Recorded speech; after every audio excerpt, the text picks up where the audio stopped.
Grande operação em Maricá caça milicianos envolvidos em assassinato de 2 jornalistas e um vereador. E as chuvas castigam mais uma vez várias cidades do interior do estado. Teve até tromba d'água em Itatiaia.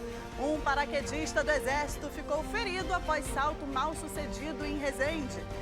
E em Petrópolis, o Natal Imperial atrai turistas com programação mágica. Eu sou Branca Andrade, hoje é sexta-feira, dia 20, e começa agora o seu SBT Cidade.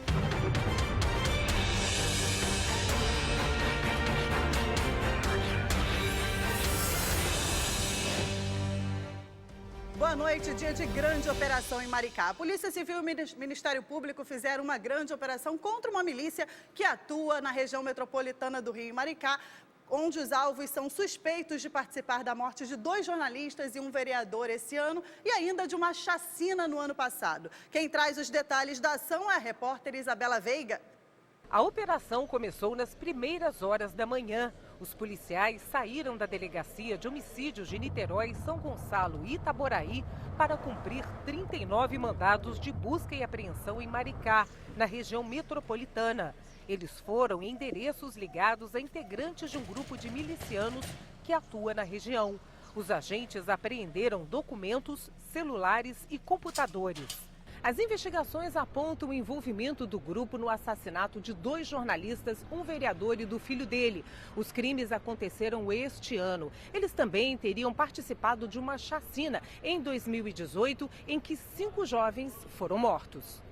O crime aconteceu no condomínio Minha Casa Minha Vida, em Maricá. Os jovens, com idades entre 16 e 20 anos, não tinham antecedentes criminais. 3 deles participavam de projetos socioculturais. Entre as vítimas do grupo paramilitar desse ano está o jornalista Robson Giorno. Ele tinha 45 anos e era dono de um jornal em Maricá. Robson foi assassinado em maio com 6 tiros quando saía de casa. Outro jornalista da região também teria sido morto pelo grupo. Romário Barros foi assassinado com 2 tiros na cabeça e um no pescoço. Um vídeo mostrou o momento em que ele chega de carro. O assassino aparece em seguida, abre a porta do veículo e o executa. Romário era dono do portal Lei Seca Maricá. A outra vítima, segundo a polícia, foi o vereador de Maricá, Ismael Breve de Marins. O filho dele, Tiago Marins, também foi morto. Os 2 assassinatos aconteceram na casa da família em agosto. Bombeiros retomam as buscas por um homem que está desaparecido há 4 dias no Parque Nacional da Serra dos Órgãos, em Petrópolis. Ari da Silva Rosa Filho tem 31 anos e saiu de casa na última segunda-feira pela manhã para ir à Cachoeira do Pinheiral. Os bombeiros foram acionados pela família, que contou que ele foi visto pela última vez em um ponto de ônibus na entrada do Bonfim. Segundo a família do desaparecido, ele estava acostumado a fazer trilhas. Vamos agora para um rápido intervalo.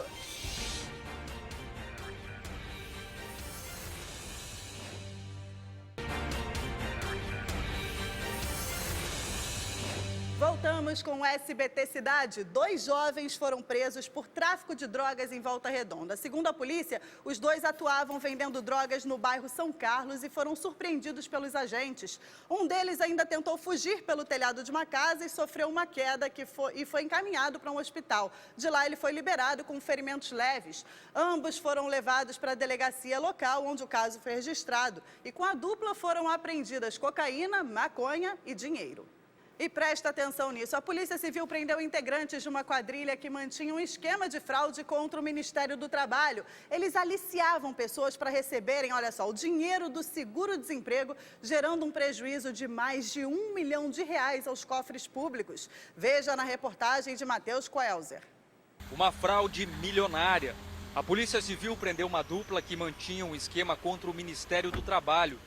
A líder do grupo e mentora da quadrilha, Michele Oliveira de Souza, que já está presa, trabalhava em um escritório de contabilidade e inseria no sistema do Ministério do Trabalho os dados dos convocados. Ela pegava pessoas que estavam desempregadas, ela tinha todo o acesso ao cadastro do Ministério do Trabalho, ela tem uma tal de chave, é um certificado digital.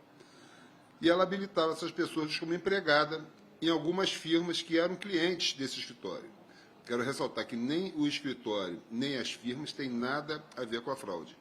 Nesta quinta-feira, foram presos Flávio Felipe dos Santos e Gabriel Gomes de Andrade. Eles atuavam como agenciadores, aliciando pessoas para receberem o seguro-desemprego. Além dos crimes de estelionato e associação criminosa, a polícia investiga também os de falsidade ideológica e lavagem de dinheiro.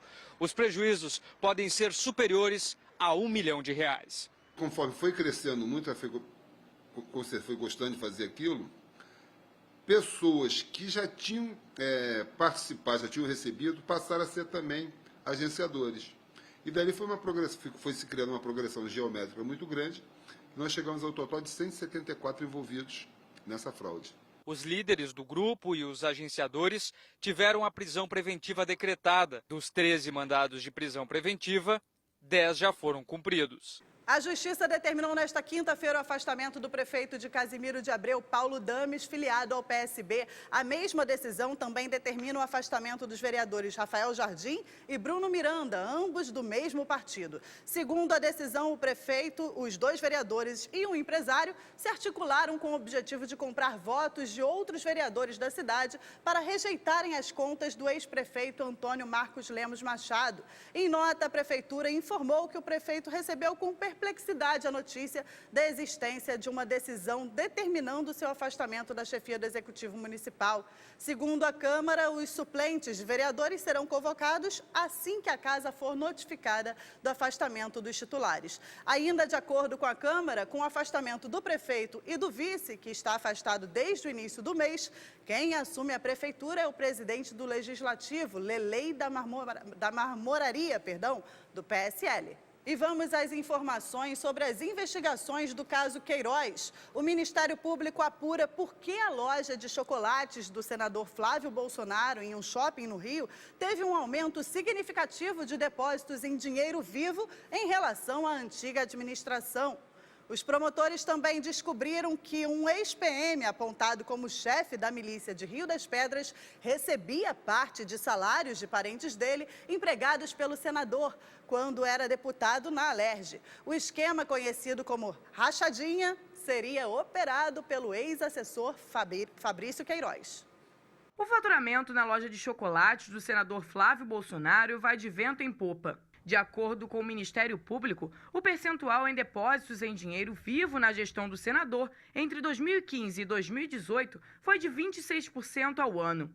Na administração anterior, era bem menor, 20%. Os promotores suspeitam que a loja tenha sido usada para lavar dinheiro do suposto esquema de rachadinha, ou seja, a devolução por funcionários de parte do salário recebido no gabinete do então deputado estadual Flávio Bolsonaro na Alerj. A diferença entre depósitos em espécie e o faturamento da loja por meio de recursos eletrônicos foi de mais de R$1,5 milhão. Para os investigadores, esse valor coincide com repasses feitos pelo ex-assessor do senador Fabrício Queiroz, com mais uma forma de desviar dinheiro obtido com o esquema. Segundo o MP, o destino final desse dinheiro não era a loja de chocolate, mas sim dar a aparência lícita ao produto do crime antes do ingresso formal dos valores no patrimônio pessoal do senador. Flávio Bolsonaro publicou um vídeo em que afirma ser normal que a empresa recebesse pagamentos em espécie. Não tem nada a esconder com relação à loja. Aí acusam, a loja recebeu, a loja recebeu muitos depósitos em dinheiro. É óbvio, energúmenos. É um comércio. As pessoas pagam em dinheiro também. E pagam em dinheiro, a gente recebe na loja e depois deposita na conta da loja. Qual o problema? O que tem de ilegal nisso? Olha a narrativa absurda que estão construindo em torno disso, como se eu lavasse dinheiro lá. O Ministério Público também descobriu que o ex-PM Adriano Nóbrega, apontado como chefe da milícia de Rio das Pedras, que está foragido, também ficava com parte de salários de parentes empregados por Flávio Bolsonaro na Alerj. A promotoria teve acesso a conversas de ex-mulher do Adriano com o ex-marido e também com Fabrício Queiroz. Segundo o MP, Adriano pediu a Queiroz que mantivesse a ex-esposa no cargo e admitiu que era beneficiado com a situação. Além da ex-mulher, a mãe do miliciano também trabalhava no gabinete de Flávio Bolsonaro. O grupo Escritório do Crime, que segundo o MP é chefiado por Adriano, é apontado pela Polícia Civil do Rio e pela promotoria como responsável pela morte da vereadora Marielle Franco, do PSOL, e do motorista dela, Anderson Gomes, em março de 2018. Há 2 dias, uma operação do Ministério Público cumpriu 24 mandados de busca e apreensão em endereços do Rio e em Resende, ligados a Fabrício Queiroz e a ex-mulher do presidente Jair Bolsonaro, Ana Cristina Siqueira Vale, que também trabalhou no gabinete de Flávio Bolsonaro. Eles fariam parte de um grupo de 96 pessoas e empresas que, em abril, tiveram um sigilo fiscal e bancário quebrado pela Justiça por possível envolvimento no esquema. A investigação começou em julho do ano passado, meses depois que o antigo Conselho de Controle de Atividades Financeiras, o COAF, enviou relatório ao MP com movimentação atípica de mais de R$ 1 milhão na conta de Fabrício Queiroz entre 2016 e 2017. O caso ficou parado à espera da decisão do STF sobre a legalidade do compartilhamento de informações sigilosas por órgãos federais. O Supremo aprovou a tese no mês passado. Em outubro, foram divulgadas gravações de Fabrício Queiroz demonstrando preocupação com as investigações do Ministério Público. Segundo o jornal Folha de São Paulo, os áudios foram enviados em março e em julho pelo WhatsApp a uma pessoa não identificada. É que eu falo, o cara lá tá hiper protegido. Eu não vejo ninguém mover nada para tentar me ajudar aí, entendeu? Ver tal. É só porrada, cara. O MP tá com do tamanho de um cometa para enterrar na gente, não vê ninguém agir. A defesa do senador Flávio Bolsonaro entrou com habeas corpus para barrar as investigações sobre a rachadinha. O pedido ainda será analisado pelo Supremo Tribunal Federal. E agora vamos às notícias pelo Estado.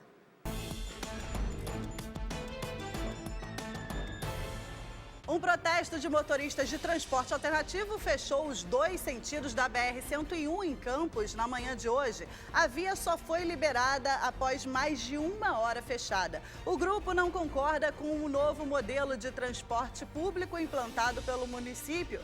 Na manifestação, pneus foram incendiados e, em nota, o Instituto Municipal de Trânsito e Transporte, o IMTT, informou que está disponível para o diálogo, mas que até o momento não foi procurado.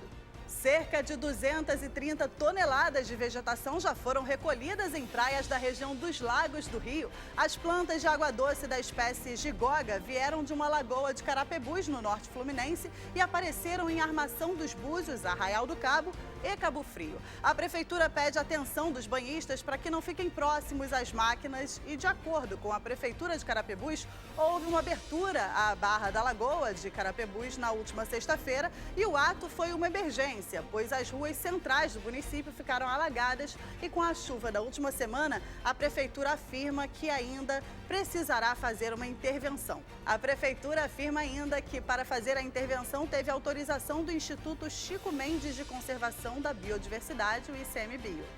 Chuvas fortes provocaram alagamentos em cidades do sul fluminense, noroeste fluminense e região serrana. Foram registradas reclamações em Sapucaia, Jardim das Acácias e Engenheiro Passos. Em Resende, onde pelo menos 23 casas foram invadidas pela enchente, a situação foi mais grave. Em Itatiaia, uma cabeça d'água atingiu o rio Campo Belo, que nasce no Parque Nacional da cidade. Itaucara também foi atingida pelo temporal e há previsão de mais chuva hoje, segundo a Defesa Civil. Em Nova Friburgo, a cena se repete e atinge o centro da cidade em 40 minutos. Lojas ficaram cheias de água e um muro de pedra caiu em cima de um carro. Ninguém ficou ferido. Um paraquedista do Exército ficou ferido depois de um salto mal sucedido em Resende. O acidente aconteceu na rua Juscelina Maria da Conceição, no bairro de Itapuca. De acordo com a assessoria da Academia Militar das Agulhas Negras, a AMAN, a equipe de salto livre estava realizando um treinamento no local. E por causa de uma rajada de vento, o militar acabou pousando fora do aeródromo. Ainda segundo a assessoria, a vítima foi levada para o hospital de emergência, onde foi socorrida e liberada. Vamos agora a um rápido intervalo, a gente volta já!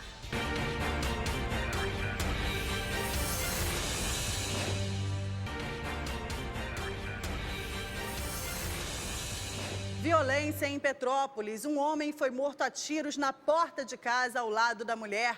Enio Silveira, de 38 anos, estava saindo para trabalhar enquanto estava acompanhado com ela, quando foi abordado por 2 homens em uma moto. O crime aconteceu bem na porta de casa mesmo e testemunhas afirmam que foram ouvidos pelo menos 4 tiros. A Polícia Civil esteve no local, realizou perícia e trabalha com a hipótese de latrocínio e homicídio. Os agentes ainda recolheram imagens das câmeras de segurança que podem ajudar nas investigações.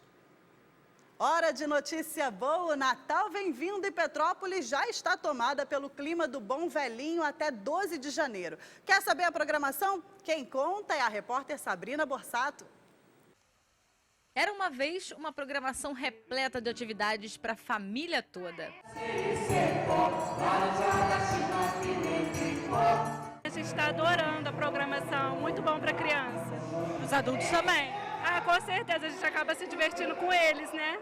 E até 12 de janeiro, Petrópolis está assim. Por todos os cantos tem contação de histórias, teatro, desfiles, shows. Muitos motivos para vir para a rua e curtir esse clima gostoso que é o do Natal.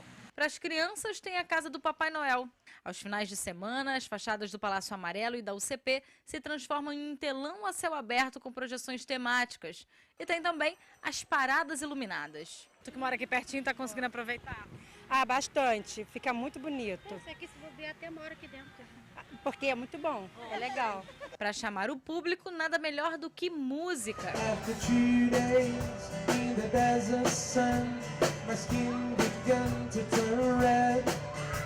E claro, artesanato, gastronomia e as cervejas produzidas aqui na cidade. Esse montão de coisas para fazer atrai e encanta os turistas. Então essa festividade de Natal agrada muita gente, entendeu? Por isso que, como é próximo do Rio de Janeiro, a gente resolveu dar um pulinho aqui para visitar. É a primeira vez que a gente está vendo na festa de Natal aqui em Petrópolis. Estou achando bem legal, a primeira vez que a gente vem na época do Natal aqui, tá bem bonito.